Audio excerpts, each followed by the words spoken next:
Que cada uno se meta en sus propios pecados y en su propia vida. Esta es una de las frases que más escuchamos hoy en día. Escuchamos que cada vez que alguien es corregido, no solo fuera, sino dentro de la iglesia, las frases que más escuchan son: el que esté libre de pecado, que tire la primera piedra. No juzguéis para no ser juzgados. A mí solo me juzga Dios. Que cada uno se meta en su propia vida. ¿Acaso tú no tienes pecados? Mira primero los tuyos. Quita primero la viga de tu ojo. Y tantos otros versículos que solamente utilizamos para en el fondo decirle a las personas: déjame pecar tranquilo. Al final es lo único que queremos decir. Y yo quiero que veamos la Escritura un instante para hablar de este hecho. Mateo capítulo 18, versículo 15 dice así: y si tu hermano peca, algunas traducciones tienen añadido aquí una cosa: contra ti. Pero deben saber que el texto original en griego, no tiene ese apartado de contra ti. Si tu hermano peca, ve y repréndelo a solas. Si te escucha, has ganado a tu hermano. Pero si no te escucha, lleva contigo a uno o dos más, para que toda palabra sea confirmada por boca de 2 o 3 testigos. Y si rehúsa escucharlos, dilo a la iglesia. Y si también rehúsa escuchar a la iglesia, sea para ti como el gentil y el recaudador de impuestos, o como el gentil y el publicano. Quiero que vayamos también un segundo rápido al Evangelio de Juan, capítulo 7, y vamos a leer el versículo, concretamente, el versículo 24, en una escena que estaba mezclando a Jesús, las obras que él hacía y lo que la gente estaba juzgando. El versículo 24 dice: no juzguéis por la apariencia, sino juzgad con justo juicio. Cuando nosotros leemos las palabras de Jesús en Mateo, es lo que nosotros conocemos como la disciplina bíblica en la iglesia.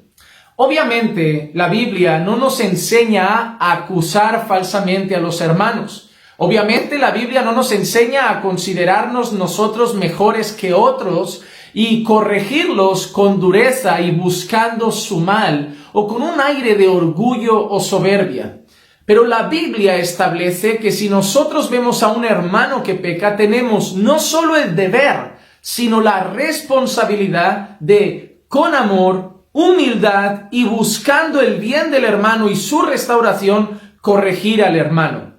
Frases como no me juzgues, frases como solo Dios me juzga, frases como el que esté libre de pecado que tire la primera piedra, frases como que cada uno se meta en su propia vida, son los que han hecho de la iglesia del Señor una iglesia cada vez más mundana. En una ocasión el apóstol Pablo escribe a los corintios por un pecado terrible que ha pasado en medio de la iglesia de los corintios. Un joven o un hombre adulto se ha acostado con la esposa de su padre. Ha cometido un acto de inmoralidad terrible. ¿Pero qué hicieron los corintios? Mirar a otro lado. Dejar a cada uno con sus problemas. Quizá los corintios pensaran: bueno, eso es problema de él y su padre. Ya lo juzgará Dios. Eso no tiene nada que ver con nosotros. Pero la realidad es que Pablo corrige a los corintios. Le mete la bronca a los corintios porque han mirado a otro lado y él mismo dice: yo ya tengo un juicio emitido contra esa persona, entregadlo a Satanás. Eso está en la primera carta del apóstol Pablo a los corintios. Entonces nosotros vemos el por qué. Porque la iglesia del Señor tiene una marca característica. Es un pueblo que vive para hacer la voluntad del Señor. Y normalmente debería vivir para cumplir sus ordenanzas y vivir conforme a su voluntad, es decir, para crecer en santidad y obediencia, para que nuestro carácter cada día sea más formado a la imagen de Cristo. El deseo de Dios es tener una iglesia cada vez más santificada y Él va haciendo esa obra. Entonces, cuando algo falla en medio de nosotros, algo sucede en medio de nosotros, nosotros buscamos ayudarnos los unos a los otros para crecer en santidad. Incluso el texto de Mateo dice que si esa persona ha sido corregida a solas, luego con testigos, luego la iglesia, y no cambia de actitud, debemos considerarlo como gentil y publicano, es decir, como un no creyente. ¿Por qué? Porque el que practica el pecado es del diablo. Y obviamente Jesús no quiere que en medio de su pueblo que se llama iglesia haya alguien que viva como el mundo. Obviamente no somos perfectos, no tenemos la vida perfecta que tendremos en la eternidad. Luchamos con el pecado y podemos caer, pero no practicamos el pecado. Por eso cuando un hermano peca, vamos y le decimos, hermano, eso no está bien. ¿Y qué esperamos? Que en esa primera corrección íntima y personal, el hermano cambie de actitud y entonces todo está bien. La Biblia dice que todo está bien y ya no hay que dar más pasos.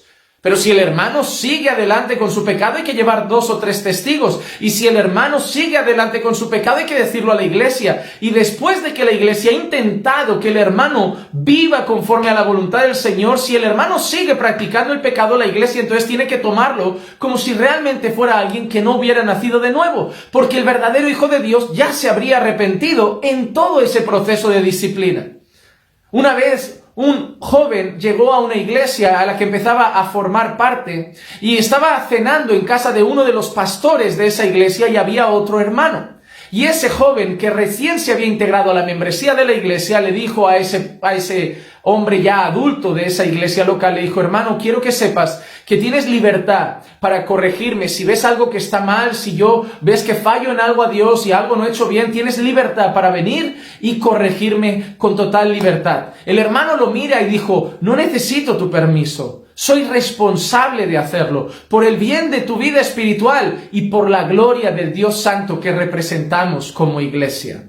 Así que, hermanos, sí debemos corregirnos los unos a los otros. No son unos que corrigen a otros, todos somos llamados a ayudarnos a crecer en santidad. Claramente hay personas que usan también esto para hacer daño, personas legalistas, personas que se creen superiores, soberbias, orgullosas, que viven corrigiendo a todos como si ellos no tuvieran defectos. Claro que no. Cuando la Biblia dice que nosotros quitemos primero la viga, no dice que no quitemos la paja del ojo de nuestro hermano, sino que primero nos examinemos a nosotros mismos. Es decir, cuando vamos a corregir a un hermano, tenemos que examinarnos nosotros también, saber que somos imperfectos y saber que así como yo le digo al hermano, eso está mal, si hay algo en mí que es corregible, el hermano también me puede decir, y eso en ti también. Entonces, al final debemos trabajar con nuestro orgullo, porque tanto el que corrige debe hacerlo con humildad, como el que recibe la corrección debe ser humilde para recibirla. Así que no solo Dios nos juzga, y deberíamos tener temor, porque si al final Dios es el que nos juzga y es el que nos juzgará en última instancia, ese juicio sí que hay que temerlo. Entonces, corregirnos es algo bíblico, con humildad y amor,